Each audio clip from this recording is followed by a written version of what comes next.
আমাকে দিয়ে তোমাদের দাদাভাই অনেক কষ্ট করাচ্ছে। এখন রাত কটা বাজে বলো?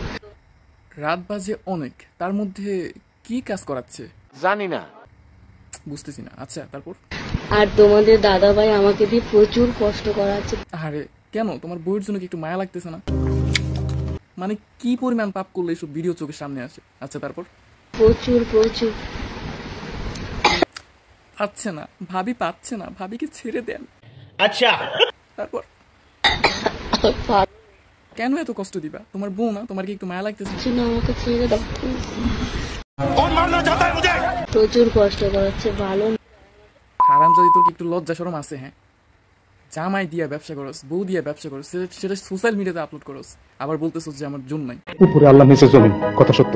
মানে এটা আবার পাবলিসিটি করতেছস। আচ্ছা তারপর? আমাকে আচ্ছা, এটা মেসেজ করাচ্ছে, তো আমি আসবো নাকি? আমার আবার বাসায় কেউ নাই, মাঝে মাঝে যদি একটু মেসেজ পাই। তোর একটা ভাইরাল করে দিই। বলছে তুমি আমার উপরে উঠে বসো, আর নিজে দেখো শুয়ে আছে চারটি করে। আর আমাকে কত মেসেজ করাচ্ছে, মাসাজ করাচ্ছে না গো, অনেক কষ্ট দিচ্ছে আমাকে। প্লিজ আর কষ্ট দেবে না তো? শোনা গো আমার, বলো না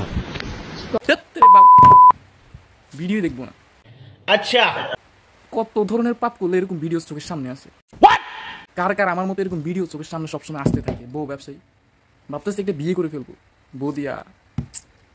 বাই বাই, টাটা।